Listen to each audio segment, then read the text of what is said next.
Seguimos en Cosa Pública 2.0. Muchísimas gracias por permanecer en sintonía con nosotros y ya estamos enlazados vía telefónica con el maestro Hamlet García Almaguer. Él es experto en Derecho Constitucional, es consejero nacional de Morena, fue diputado federal en la anterior legislatura y como parte de impulsor del dictamen que terminó como reforma al Poder Judicial y que ya es norma constitucional. Y nos enlazamos con él para que tratar de que nos ofrezca información, análisis de contexto de qué fue lo que ocurrió ayer en la Corte, donde pues ya ya nos explicará los detalles, pero finalmente no prosperó porque no había una mayoría de 8 ministros para hablar el proyecto de sentencia del ministro Alcántara Carranca y por lo tanto no se declaró, no se discutió esa posibilidad de anular una parte y por lo tanto ya la reforma al Poder Judicial de la Federación es vigente y legal. Hamlet, gracias por atender esta llamada. Buenas tardes. ¿Qué tal? Muy buenas tardes, Rubén, Jesús y a toda la audiencia de Cosa Pública. Gracias. Primero, en términos informativos muy precisos, ¿qué fue lo que ayer discutió la Corte y finalmente qué fue lo que terminó aprobando? Ok. Mira, cuando las normas nacen con una presunción de constitucionalidad, una presunción de legalidad, ¿no? Porque provienen del Congreso. En términos estructurales, esa presunción de constitucionalidad, presunción de validez, se puede derrotar ante un tribunal constitucional. Esa votación del Tribunal Constitucional tiene que ser calificada. En el caso de nuestro país, en el caso de México, tiene que ser por una mayoría de 8 votos. Cuando no se reúnen 8 votos para declarar la inconstitucionalidad de una norma mediante una acción de inconstitucionalidad, se dice técnicamente que se desestima la acción de inconstitucionalidad, se desestiman los conceptos de invalidez. Y lo único que ocurre es que se mantiene la presunción de validez y de constitucionalidad cuando la norma fue aprobada en el Congreso y publicada en el Diario Oficial de la Federación. Eso en términos abstractos, ¿no? Uh-huh. En términos concretos, pues la Corte nunca tuvo que haber conocido de una acción de inconstitucionalidad en contra del texto de la Constitución. Por 4 razones fundamentales, además. Primero es porque todos los ministros, los 11, ya se habían pronunciado sobre esta reforma, es decir, ya tenían un prejuicio. Segundo, porque tienen un conflicto de interés, porque esta reforma tocaba su materia, su poder judicial, a sus familiares, a sus amistades, a sus conocidos. Tercero, porque implica una alteración de la estructura constitucional, y lo hemos platicado en este espacio, sí. De aceptar que la Corte pudiera juzgar a la Constitución, significa que estaría afectando el artículo 135 constitucional para que entonces cualquier reforma constitucional pasara por 2/3 de la Cámara, 2/3 del Senado, mitad más una de las legislaturas locales, que son 17, y además contar con el visto bueno de la Suprema Corte de Justicia de la Nación. Entonces, bueno, ayer se da una discusión importante, se quedan en la parte de procedencia. 4 ministros y ministros votaron por la improcedencia de la acción de inconstitucionalidad. Uh-huh. Y como se requieren 8 votos para darle fuerza legal y derrotar la presunción de validez, entonces no tenía ningún efecto práctico ir al fondo del asunto. Entonces en ese momento se desestima la acción de inconstitucionalidad. Hay que recordar a la audiencia que la Corte se integra por 11 ministros, de tal manera que sí. Si 4 no estaban a favor de la procedencia, no tenían la mayoría de 8, que es la mayoría calificada para avalar este tipo de disposiciones. Nos cuentas, la clave de ayer fue la postura del ministro Alberto Pérez Dayán. ¿Nos haces un resumen de qué fue lo que expuso? Porque finalmente se esperaba que él estuviera con la mayoría de 8 y finalmente no. Decidió no avalar esa propuesta. Mira, varios ministros de la Corte en la década pasada ya se habían pronunciado sobre la imposibilidad de juzgar a la Constitución, la imposibilidad de que la Constitución sea inconstitucional. Y esto, por supuesto, incluía al ministro Alberto Pérez Dayán. Entonces, lo único que hizo él en la sesión de la Corte fue recordar cómo había votado otros asuntos similares y decir, para mí es improcedente, para mí la Corte no puede decidir qué incluye y qué no incluye la Constitución. O sea, la Corte no puede ser una cadenera de lo que llega al texto constitucional. La Corte solamente puede juzgar los casos de normas secundarias, leyes, incluyendo también tratados internacionales. Otros ministros cambiaron de opinión, incluyendo Luis María Aguilar y el ministro Pardo Rebolledo, Ahí también las ministras Yasmín Esquivel y Lenia Batres, pues les leyeron, ¿no?, las exposiciones que habían dado en debates similares, los votos que habían dejado por escrito, el criterio que habían afirmado durante varios años, en algunos casos más de una década, y que ahora, bueno, pues cambiaron, digamos, de criterio. Entonces, lo único que ocurrió con el ministro Alberto Gelacio Pérez Dayan es que se mantiene en la postura que ha tenido en la última década, y eso se llama congruencia. Y en derecho también, la certeza jurídica, la seguridad jurídica es un valor elemental, y los jueces, los magistrados, los ministros deben de aportar a esa seguridad jurídica. Y eso se desarrolla mediante un principio que se llama previsibilidad. Lo que significa es que el pueblo de México tiene el derecho a esperar que los criterios de sus tribunales sean estables a lo largo del tiempo, no que varíen de criterio conforme a las circunstancias políticas y sociales, que es algo muy lamentable que el ministro Lainez dijo ayer, que lo estaba haciendo en este contexto, y mencionó el contexto político y social, es decir, no era una justificación eminentemente jurídica, sino dependiendo del contexto político, el ministro Lainez toma sus decisiones. Por el contrario, el ministro Pérez Dayan, que es el que dio el cuarto voto, dijo: yo me mantengo como he votado en los últimos años, y avanzó. Se sabe que el hubiera no existe, pero nos encanta preguntar qué hubiera pasado si hubiera prosperado digamos, el proyecto de sentencia del ministro Alcántara Carrancá, que invalidaba partes de la reforma. Se habla de que la presidenta Claudia Sheinbaum decía que ya había un plan para enfrentar ese escenario. ¿Qué hubiera pasado, Hamlet? Sí, mira, es un poco como en el ajedrez, es un árbol de decisiones.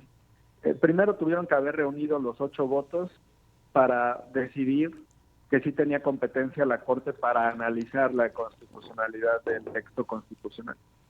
Esa era la primera aduana que no pasaron porque 4 ministros no los apoyaron. La segunda aduana era determinar si el contenido era o no constitucional, ya una vez revisadas las facultades. Y ahí, en el fondo, por ejemplo, el ministro Pardo Rebolledo también se reservó y dijo: yo no me quiero meter hasta el fondo hasta que decidamos primero si es procedente o no. Pues tengo todavía más dudas de que hubieran logrado los 8 votos en el fondo.